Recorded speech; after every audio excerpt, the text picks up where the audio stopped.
Welcome to Savage Minds. I'm your host, Julian Vigo. Today's guest is Julia Long, a lesbian feminist who worked for many years to promote the rights and opportunities of women and girls across a range of areas and sectors. She has written, researched, and organized against male violence against women, including pornography and the wider sex industry. And she organized the first ever feminist conference on transgenderism in 2016. She was the lead author of the three most recent reports from the Femicide Census, and she is currently focused on separatism and creativity. I welcome Julia Long to Savage Minds. I wanted to begin with your article last year, A Meaningful Transition, where you hmm reference several actors in the gender critical movement whom you characterize as media feminists. Your article has a backstory that I would like to kick off our discussion here, since there seems to be a move against women by certain of these media feminists who lay claim to being gender critical, yet, and quite paradoxically, feed into the gender identity narrative. I'm speaking of preferred pronouns, being nice when it suits them, of course, because many of the ones I'm referring to actually misgender when it suits them, right? A hmm man in a dress attacked me. Can you hmm discuss where this began and the events leading up to your writing your piece? Where it began in terms of what motivated me to write that piece. Well, yes, but also the backstory, because I know that this is not the first manifestation of this kind of calling out of women, you know? Yeah, I mean, I don't know I suppose with these things that are about taking a particular stance or having a particular perspective, it's a bit hard to locate exactly where they began. But I think uh, prior to uh, the really what seemed to be a real turning point in that the speakers corner incident and the event that Venice Allen and others had organized back in September 2017. um, Prior to that there was very little in the way of activism around this. Um, I'd organised an event, a conference called Thinking Differently in the summer of, actually, it's 5 years ago now. Yeah, 5 years ago, because it was the summer, July of 2016. And I'd also participated in various actions that a few of us had done in the UK, um, to really try to raise women's awareness of the whole massive problem of transgenderism and the mainstreaming of transgenderism. But prior to that, I think, so in those days, prior to that, sort of September 2017, there really most of the feminist groups seemed to be pretty much on side, or they didn't really see transgenderism transgenderism as a particular problem, or they thought that it didn't deserve that much attention or whatever, or they were just positively pro-trans and against us. So then obviously there was all this increasing discussion about it on platforms like Mumsnet. And so I think it was when I started noticing this, what I find really quite weird and bizarre inconsistency around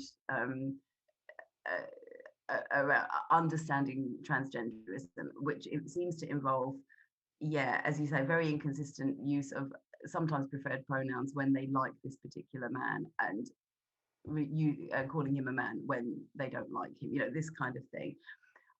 It seemed to me, when I noticed it, when the the women from Mumsnet then moved on to set up a Facebook group, and I was added to that.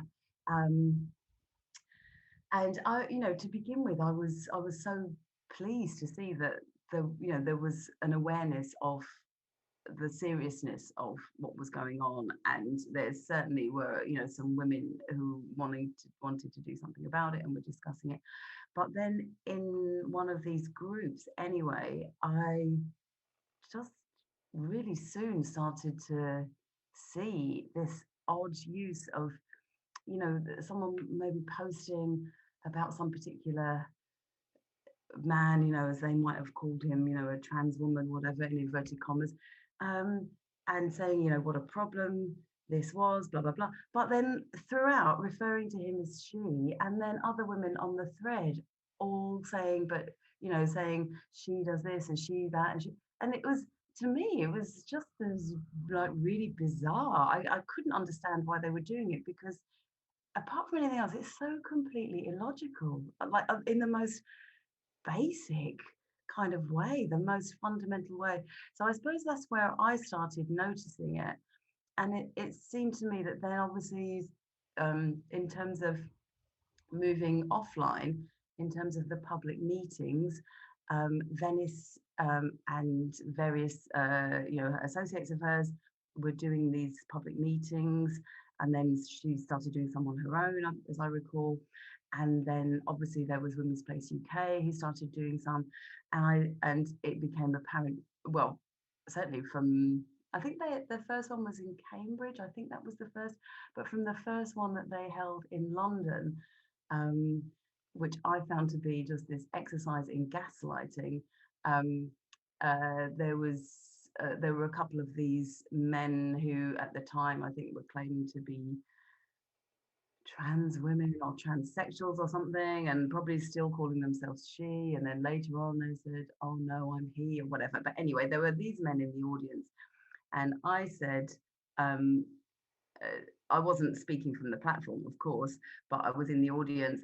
And as a member of the audience, I said, there's no such thing as a trans woman. And it's imperative that we call them he.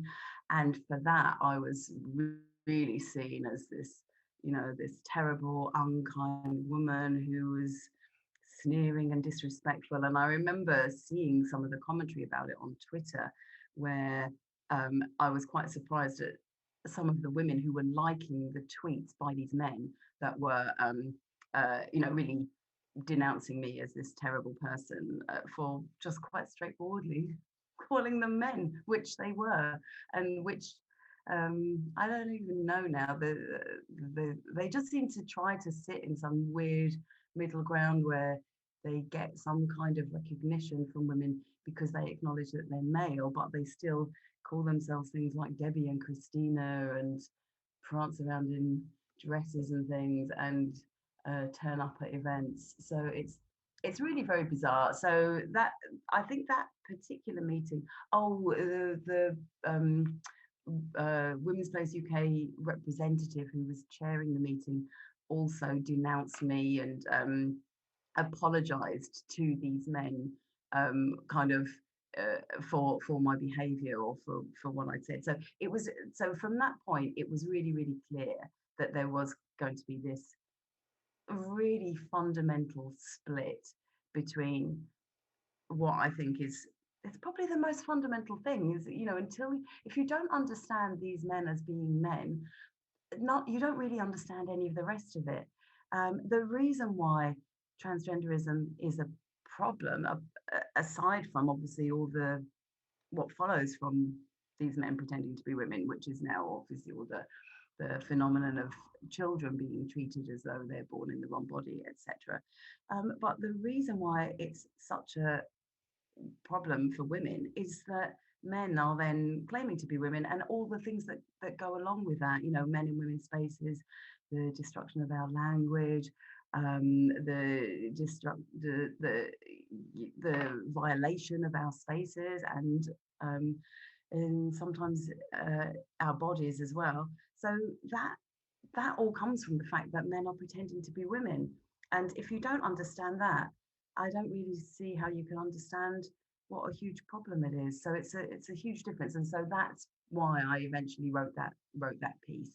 But I'd been speaking out quite a bit about it beforehand. But yeah, Jennifer Bielek had written a piece where she mentioned some of the British men who are very much who've kind of embedded themselves within inverted commas gender critical feminism, such as this man called Hayton, who calls himself Debbie Hayton, another one who calls himself Christina Harrison. I don't know she mentioned another one who calls himself Miranda Yardley. So anyway, she'd written this piece, and I felt there was more to be said about it. And Jennifer really encouraged me to write a piece. So that's a very long answer to your question. As you know, I met you end of winter 2013 in that cafe on Goswell Road, and it was our first meeting. Mm.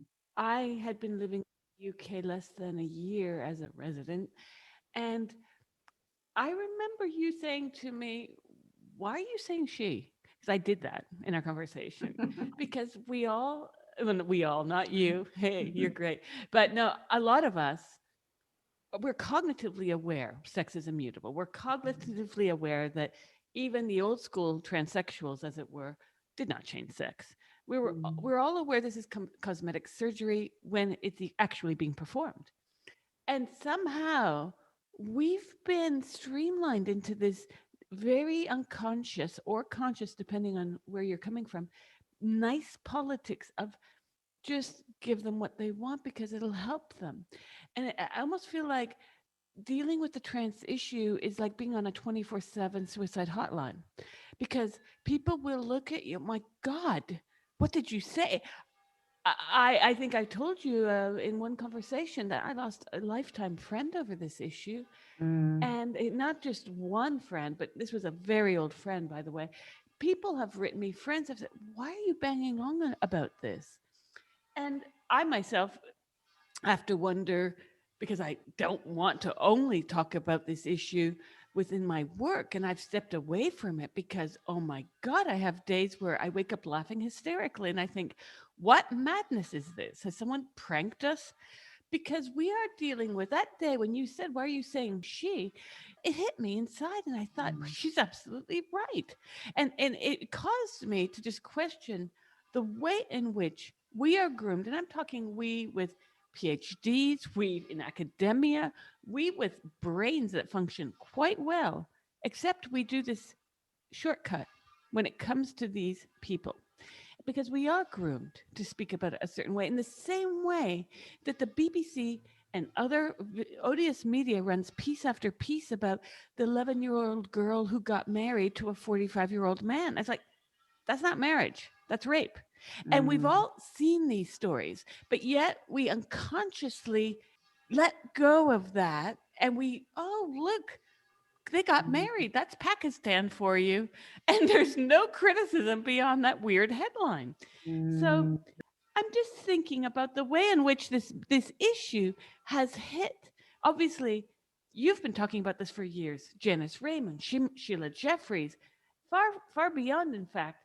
And then I came into this in 2012, was researching it, met up with you at the beginning of 2013, and then wrote a piece in a leftist American publication that ran several others of mine until that day came several years later when my editor said, "We cannot do this anymore because it's too much of a hassle. We get too much hate mail." Meanwhile, since then, they said they weren't going to do any more gender pieces, but they've been running trans pieces left, right, and center. So the left has been not only fully captured, but independent media on the left, which is really shocking to me, has as well. I'm not surprised by CNN. I'm not surprised by all the other major media that gets its money from Big Pharma. FYI, Monday morning, opened up my inbox. Reuters sent me a PDF, lock, stock, and barrel, for a conference this fall on Big Pharma. For Big Pharma, all the Big Pharma people are paying Reuters to run a conference for them. So when you start to talk about why is this happening, it's also hitting as far as the COVID vaccines. There's a reason why we're getting the messages we are. So you've got the media part, but you've got the elision of women's rights from the very feminists themselves that you mention in your piece, A Meaningful Transition, where you have women telling us, don't be mean, just say he. What is going on that people are, I mean, I'm thinking of, I'm going to quote yourself here. Where you write in that article, language determines what is perceptible, thinkable, and possible and knowable within a culture. Language develops to support and enable different ways of thinking, or it's suppressed in order to discourage them. So you go on to show how social distancing and isolation popped up on the social radar and are now firmly implanted in our lingua franca. You then go on to note that high profile groups such as a Women's Place UK and Fair Play for Women that claim to be in favor of the rights of trans people use terms like trans woman and she pronouns to Mm, refer to these men. So mm, how is it that we have organizations trying to work forward through this issue, but are making own goals in the way of trying to work forward? Because it's impossible to convince the Joe Schmo listening to an interview, hearing someone say, but these are men, but mm, she. Like, it doesn't make mm. sense, does it? I know. It's just this is what I'm saying. It's the most bizarre contradiction. I think I think there are probably a few reasons for it. I mean, my maybe partly one of the things might be a little bit to do with age and the kinds of sort of traditions that we're coming from. I mean, I'm old enough to have had access to a radical feminist education when I went to university. Now, obviously, that isn't essential because someone like Kelly J. Keane can very much, she sees it very clearly the same way as I do in terms of the absolute kind of fundamental importance of naming men as men. And she's coming from a very, very different place than I am. So I don't think these things are essential. But certainly my education very much involved um, engaging with radical feminist texts and perspectives, which because I've always been very interested in language and the role of language in maintaining systems of oppression, and so I read a lot of the radical feminist work on women and language, broadly speaking. And so one of the really fundamental tenets of that work is the the crucial role that language plays. I don't know if you've read Julia Penelope, obviously Dale Spender, um, Dworkin, obviously Mary Daly. They all talk about the power of naming, the importance of naming, and who gets to name what, and how that shapes our perceptions.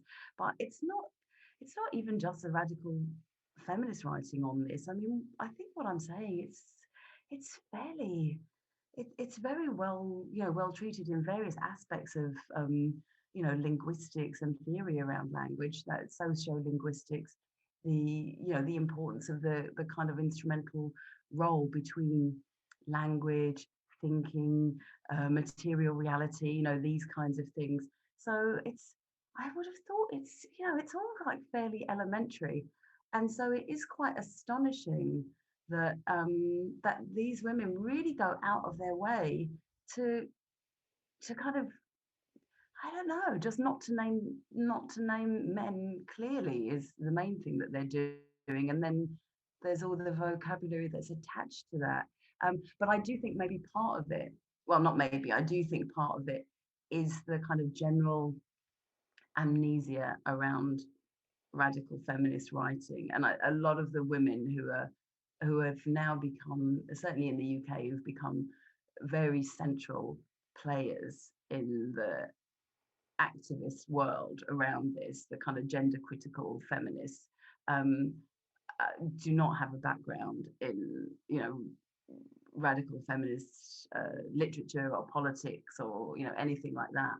And so I think they're coming they're coming to it from a position of their understanding of political negotiation and how you do political negotiation and lobbying, um, which seems to involve uh, and very much, I think, feminine socialization. So it seems to me, from what I can see of their approach, that it seems to involve this whole kind of playing nice thing in inverted commas, and the playing nice then also seems to very much involve calling men she, and not only that, but also opening every speech or interview or piece of writing or whatever it is, that the campaign literature, by saying we fully support trans rights and transgender rights, and I don't know any feminist who doesn't support transgender rights. This kind of absolute nonsense.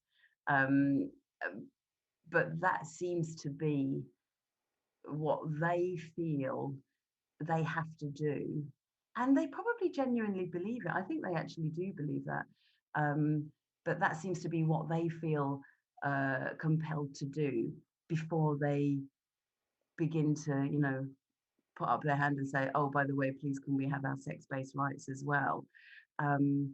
So it's a really, yeah. I think it to me it really highlights the kind of lack of feminism within the gender critical movement, and also the I think the kind of lack of thinking and the kind of credulity really um, that's involved in the lack of critical thinking about what transgenderism is, or the claims that are made around that, and the fact that clearly there's no such thing as a trans woman or a trans man or a non-binary person. There's no such thing. If you can't change sex, there's no such thing as being transgender. That's so kind of blatantly obvious. Why would you ever then open your make your opening gambit that we fully support transgender rights when those things relate to a fiction, just a nonsense? Why would you begin by completely shooting yourself in the foot and saying that? Because then you're always going to be in this defensive position, which actually doesn't make sense. And I think that's what maybe they don't realize. I certainly early on, when I actually engaged with some of these women on platforms like Facebook, they would say, "Oh well, we have to appeal to the listener, and we we have to meet people halfway." But certainly women that I've met who I've only got to know through this kind of gender sorry, there was a motorbike going past, that I've got to know through going to these meetings, that have said to me, well, I was really confused that I went to this Women's Place UK meeting, which I thought was all about women, the assertion of women's rights, and a serious challenge to transgender ideology. But I was really confused then when they were talking about, well, either maybe Harrison might have been speaking or Hayton might have been speaking, because they were frequently platformed for quite a while by that group. But whether they were or not, certainly, like, what was seen, what was understood to be speakable within those meetings involved this making this allowance for this special cohort of supposedly genuine transsexuals, who then get called she, and were, it wasn't seen as a problem, or you certainly wouldn't confront them if you happen to encounter them in the women's toilets, for example. Well, it is a disconnect, because they make the claim that women need separate spaces like toilets, but at these very events, they're allowing it to happen. And so they are unable to put their money where their mouth is, as it were. Yeah, very much so. And then it completely emboldens these men to turn up at our events.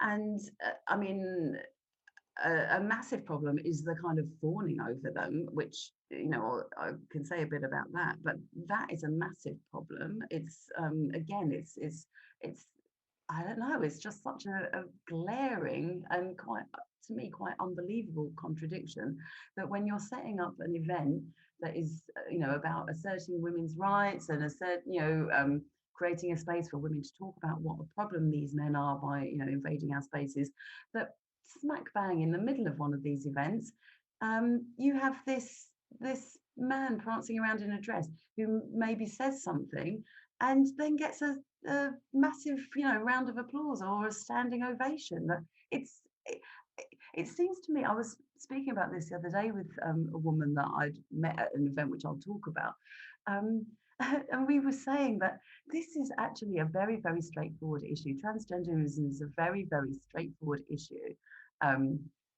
that involves what happens when when men pretend to be women, and that is given social and political credence. That's what it's about. So how you have to really go out of your way to complicate it by then allowing certain of these men in and creating it as a kind of taboo that anyone can name them as men, and that they get lauded for the supposed work that they do in their allyship. It's You're kind of going out of your way to really, in the most fundamental way, muddy the waters, when it's such a straightforward issue that you would just see them actually in some ways as being the worst ones, because they want to weasel their way into women's spaces where women are supposed to be critiquing the whole thing. So I think so much of it has to do with feminine socialization and um, a lack of clear thinking, and certainly a lack of any kind of really elementary radical feminist understanding, but even a lack of common sense, I think. But let me say something about this event that I went to. So um, a few of us went up to Glasgow at the beginning of the week.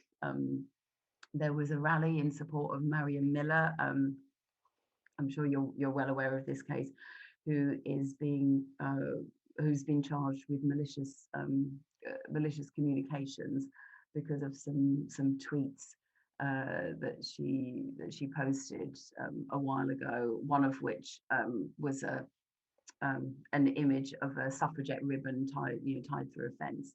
That this man is claiming, again, absolutely, kind of absurdly, that claiming that it looked like a noose. Anyway, so all of this kind of, it seems to be a very much, there's a very much a sort of definitely sort of vexatious motive in these charges and this prosecution. Obviously, it's all taking place under there's this new hate crime legislation that's coming in Scotland. That hasn't, I believe that hasn't actually been passed yet, but it's within that context of the lobbying around that. Anyway, so there was a rally to support her held on Tuesday afternoon in Glasgow, and it was fantastic. There were absolutely a lot of women there, some men as well, and there were absolutely brilliant speeches. It was really just a really fantastic event. And then I saw the man who calls himself Debbie Hayton, we'll just call him Hayton. I saw him sort of wandering around in this summer, very absurd-looking feminine sort of summer dress, among the placards and the banners, and then turning up at the social event after in one of these pub beer gardens. And I saw afterwards as well photos of him on social media with kind of smiling women around. I don't know if they were happy to be in photos with him, or they felt very uncomfortable about it. But certainly it was again this glaring contradiction that that this man should have any place at this event, when he's the absolute embodiment of the problem that the whole event was there to address. It's just absolutely bizarre. And to her absolute credit, I know that Kelly J, or some people know her as Posy Parker, confronted him directly about that, and I really absolutely respect and admire her for doing that. To be honest, I did not want to engage with him at all. I just don't want him to be there. And I really feel it's time that we held women who are organizing these events accountable to make it really clear to these men that they are not welcome there, that they are not welcome, because I don't want to have this man in this space as it's such an insult to all of us who are there. And I also don't want to. I know that Kelly J did go on. She did absolutely confront and challenge him and tell him that he had no right to be there. But I don't want to have any engagement with these men whatsoever. I don't want them to be there. And I really feel it's time now for anyone organizing the events to make that absolutely clear. Because I think it's thoroughly unfair to subject the women at these events to that kind of violation. It's a complete violation that these men turn up, and it's even adding insult to injury that they get lauded and applauded. And the thing is, it is noticeable that Women's Place UK platformed these men a lot in the first, I don't know, year or two of their public meetings. A lot. I mean, more than anyone else, as I recall, about half a dozen times, I think. And they were always, given, huge rounds of applause. They were always absolutely kind of feted and welcomed and introduced as trans women, and all this kind of thing. I think it's noticeable that then obviously there's been the whole lockdown period, but in the number of meetings, maybe the last year of the meetings before the lockdown, these men were not as evident, certainly on the platform, although still often there in the audience. But by that stage, I think it didn't really matter if they were on the platform or not, because they were certainly in the heads of whoever was speaking, whoever was chairing, and whoever was in the audience. That was really abundantly clear, because certain things, when these men, or when men are in the occupying that mental space in women's minds and consciousness, certain things become completely unspeakable. And that was what I noticed, that certain things were unspeakable in those meetings. The clarity around and the importance of naming men as men was unspeakable in those meetings.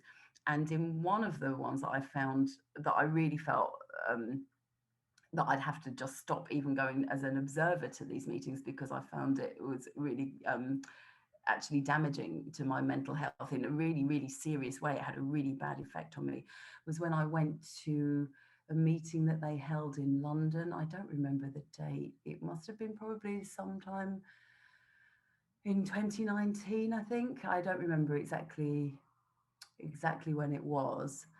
I remember Selina Todd, the Oxford professor, the Oxford historian, she was speaking.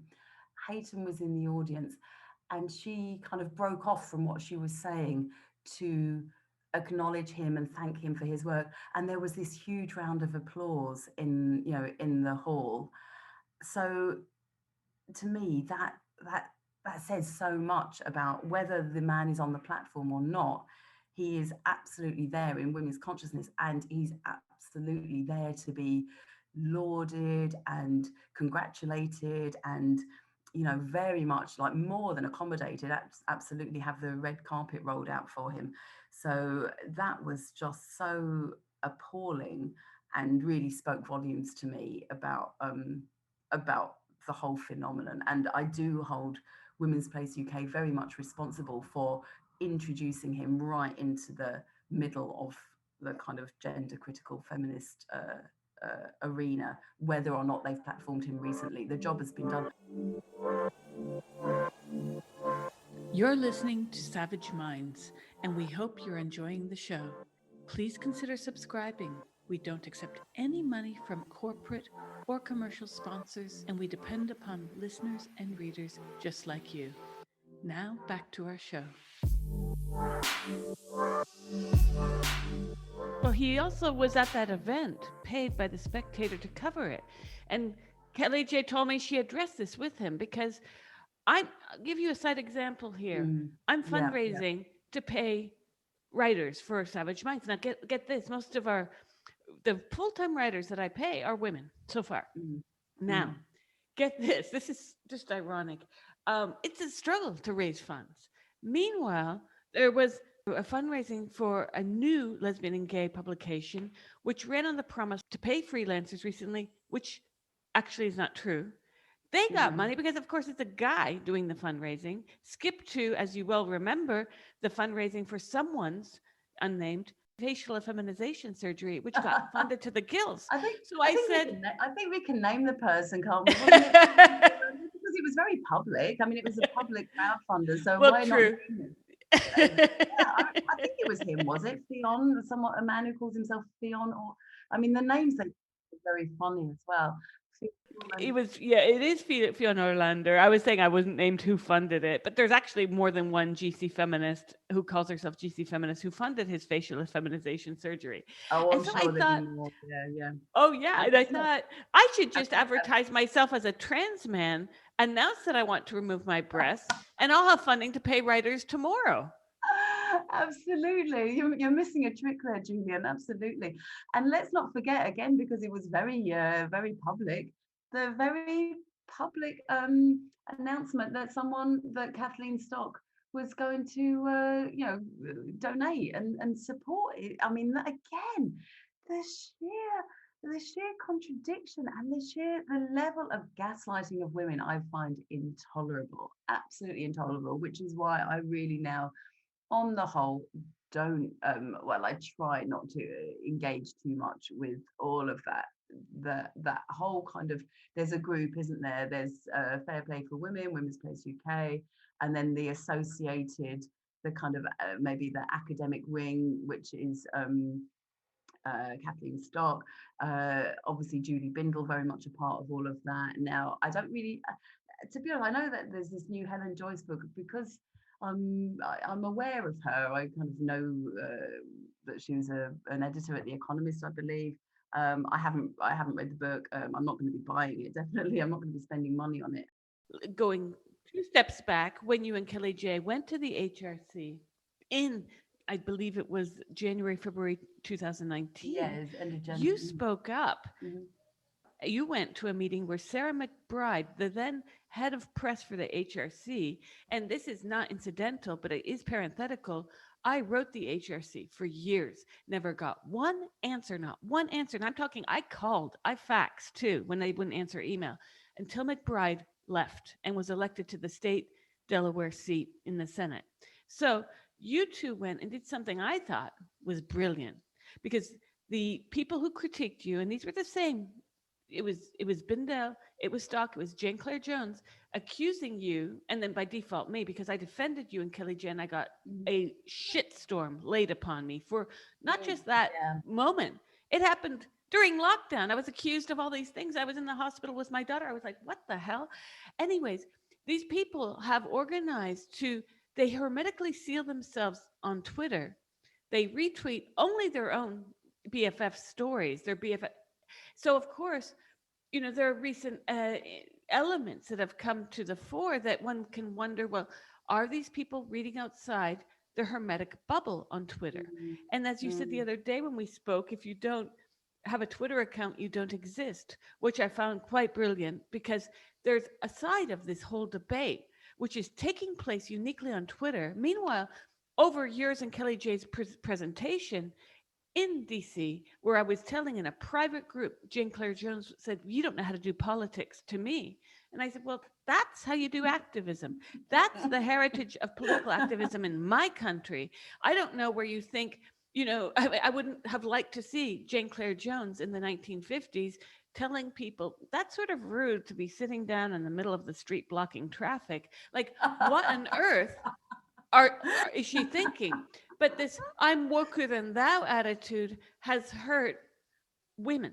I really can say. Now, the good thing about Helen Joyce's book is she takes a whole dissection of the issue for the person who has only read a few articles in the media, and she lays it all bare. So I think for a wider audience, this is going to be groundbreaking for them, because the reality is, getting back to where you were earlier, if gender critical feminists cannot stop saying trans women and preferred pronouns, we're in a deep load of shit. Because the idea here, and I've spoken to Heather Brunskill Evans about this, because she's talked about the invention of the transgender child, but we talk a lot about the invention of transgender. There is no such thing as a transgender person outside of medical language, medical pathology. Now, big pharma and big tech ideology. And those are hand in hand because these are multi-billion-dollar operations that ensure that you and I will be put back in our place. One has to wonder, and I'm not a conspiracy theorist, but one must wonder to what degree is it a coincidence we're living in the 1950s again? Like I sort of want Michael J. Fox back to make a new film, Back to the Future, but on this issue, because we are really, I'm not being facetious, but we are living in a 1950s era, but more cruel because at least in the 1950s, the men knew who were men and the women knew who were women and vice versa. And now we're being sold this old style misogyny, but men are telling us. So, in an interesting way, Twitter has fed the flame of this, but it's not really being helpful to women when I've got trolls who are supposedly on our side telling me I shouldn't be defending UN Posey's actions. And the HRC protest, what these women do not realize is that you put the fire under the asses of journalists in the US such that some prominent journalists started to cover it. And before they had not, they just had not. Mm-hmm. I mean, yeah, let's. There's a couple of thoughts going through my head as you're speaking. Just to clarify, because there was so much nonsense, uh, tweeted and written about that particular encounter where Kelly J and I challenged Mr. McBride. So just to clarify, we were actually in the Congress buildings, obviously I in knew that. That's DC. right. We were, Yeah, yeah, yes. we were in the just sort of for the listeners, we were in the Congress buildings. We were there. Having meetings with staffers about the Equality Act and about the aspects of that which would and now obviously it's come to pass, which would give protections around gender identity in within that act. So we were there very much. We were there with various members of Wolf and I think some other there were other women there, and we were working very hard. We were working long days, going from meeting to meeting with these staffers and really trying to raise awareness of all the problems and lobby around that. So that's why we were there. It was by sheer coincidence that Mr. McBride and various others were there as well. They were the polar opposite, making a video that was promoting the whole idea of supposed transgender children. So they were absolutely promoting child abuse right in the heart of the building and of the institution with I think it was Joe Kennedy, I think is his name, one of the younger the Kennedys. And so it was in that context we'd seen some of this filming going on, and Sarah McBride was still there after the filming. He'd gone into a room with an open door and appeared to be looking through the footage of the film. So that was the context. And Kelly J, again to her absolute credit, said to me, Sarah McBride's still here. Shall we go and challenge him? And at the time, I maybe vaguely knew. I don't think I even knew who he was, but anyway, she told me who he was. And she's always very technologically prepared as well. She was there with her phone at the ready to film it. So we went in, and it was really, very much to her credit. And I think it would have been an absolute dereliction of duty if we hadn't done that. I think shame on us if we had that opportunity to go in and challenge him directly, having just heard the day before these mothers and, well, parents, but mainly mothers, talking about the horrific situation that their children were in, where the children had, basically left, rejected their families and were going through terrible abuse of having double mastectomies, hysterectomies, like all these terrible things that were being done. That was absolutely the kind of horrors that McBride's video was championing. So of course we were going to challenge him, and I think it's really interesting that kind of squeamishness about well, not just squeamishness, but absolutely denouncing us for doing that, really shows the lack of feminist or activist background of a lot of these main, kind of inverted commas, main players now, like Kathleen Stock or Jane Clare Jones, because it's so funny. I think a lot of people, here years ago, we had this uh, Section 28 bill that they were trying to pass and did get passed, that was going to outlaw the talking about homosexuality, talking about lesbian and gay life in schools, and other elements of it as well. And I remember there was some great activism then there was these group of lesbians, the Lesbian Avengers, who abseiled into the House of Lords, and they also basically invaded the BBC and disrupted the news, and that is all now seen as a really important part of our history. So it was really interesting for me to witness that. I think these people like direct action, as long as it's safely in the past and it doesn't involve anyone doing anything now, but where you're doing it now and there's that immediacy of it, they feel obliged to denounce it. And it just seems to me a real kind of lack of politics, and I don't know, just a lack of anything, certainly a lack of loyalty and commitment to women. But it was interesting that, all the ones who joined in that pylon at the time, and there were loads of them saying we were a fucking embarrassment and we were this, that, and the other. It was really pretty vicious. But you had someone like Julie Bindel also joining in that, very much participating with all that. But obviously Julie has got some history of, I would think, some kind of direct action herself, direct activism. So it's strange to me, that she would be so willing to get on board and denounce us. So there's something really quite strange going on. But it's also, I think, very much within these very kind of, I would see them as a very kind of liberal element within the movement, that they are also very, very squeamish about women's anger. You mustn't show that you're angry, and I think that, or you mustn't even probably be angry. I don't know. I don't know, but certainly we've been denounced at various occasions for really just being being very open about how anger doesn't even cover it, really, does it? How can you find a word to say that, a sort of legitimate response to all of this?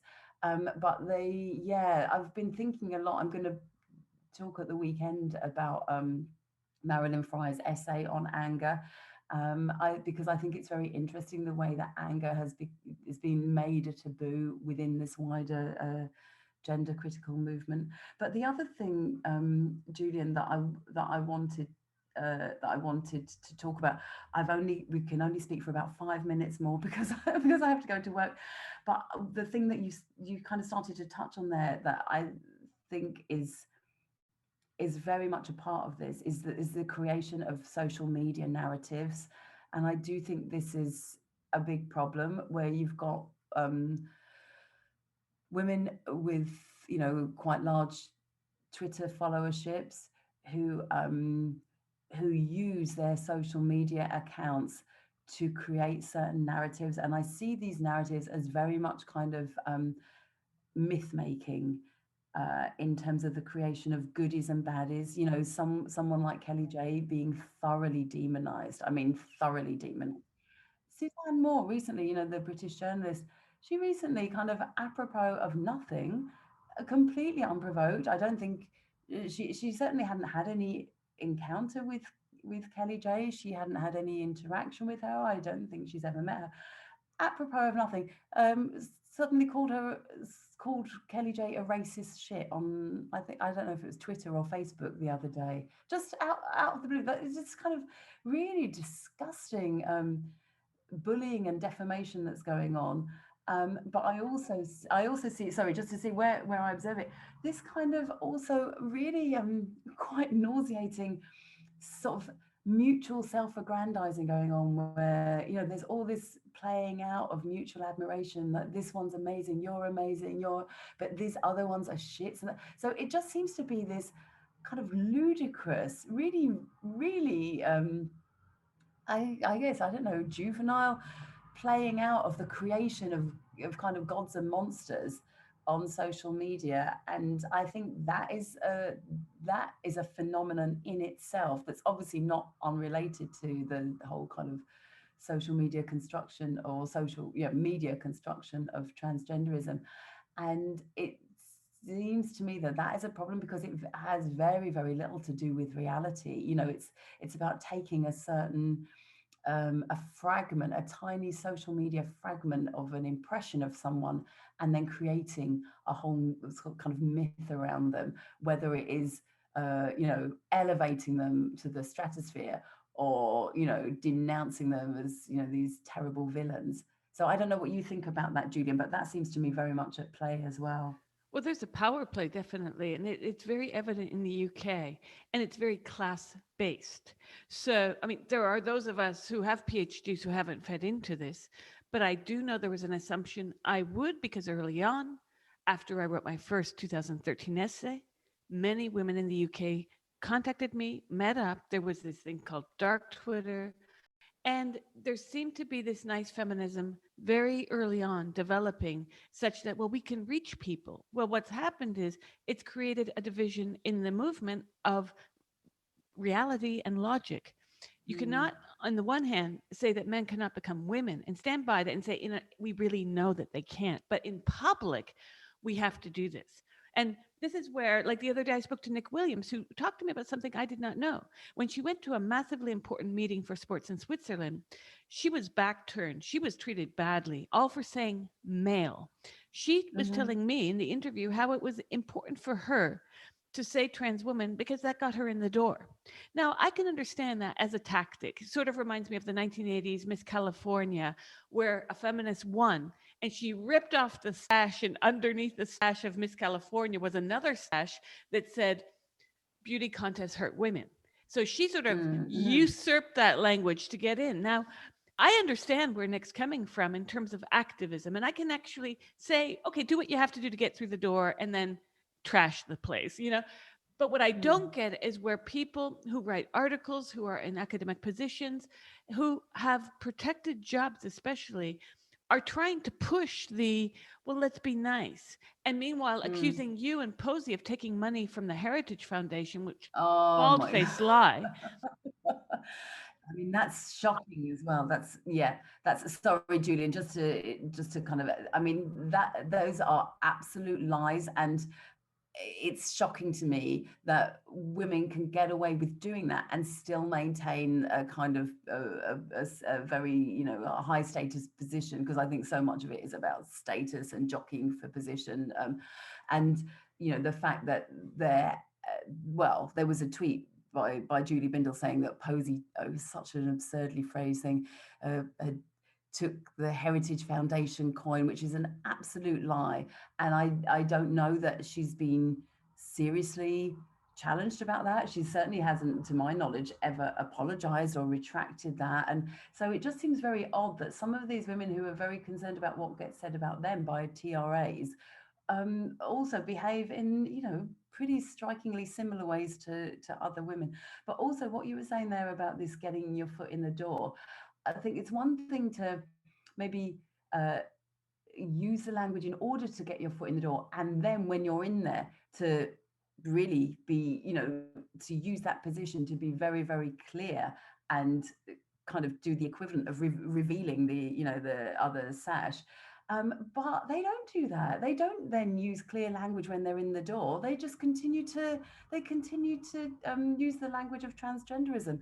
And anyone who says like male-bodied rather than a man, I think it's just going a little stage further in euphemistic language. So I don't actually see that happening. It's very all this use of like a male-bodied person. Well, there is a name for that, and it's man. So just say it. I just feel it's all just levels of euphemism. Well, do you remember in the 1970s, biorhythms? Everyone was into biorhythms. I was a small kid, and there was a magazine, Biorhythms. Well, it is the biggest hokum. And of course, it didn't make its way into the 80s because it's bullshit science. It's not science, it's anti-science. How is it then that we are still battling this? We thought we got over so many things historically, but this has come back and ushered forth by many women, not just second wave feminists, by the way. There's this double take that a lot of women do to accede these men's fantasies. Why is it that women just can't say no to men? You know?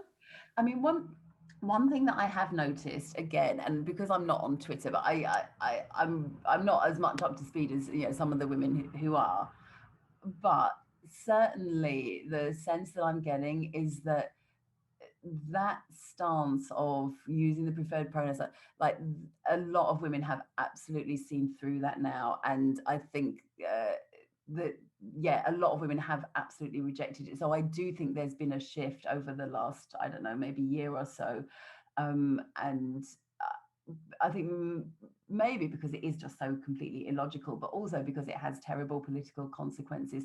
I think there are there's a lot of women who are still active on Twitter who do challenge that, who challenge the very kind of inconsistent politics of some of these ones with the big sort of big Twitter followerships.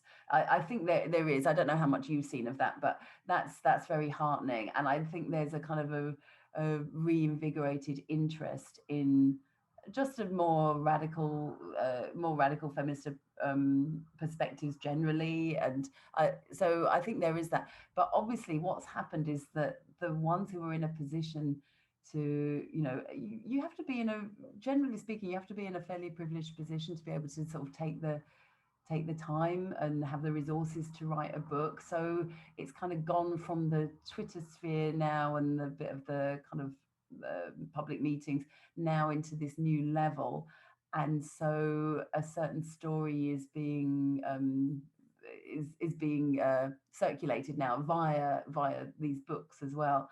So it's still kind of messy, I think, in terms of the different stories that are kind of competing, but I do absolutely see more of a challenge to the I think maybe women are just losing patience with it, and just refusing to do it now, which I think is really good.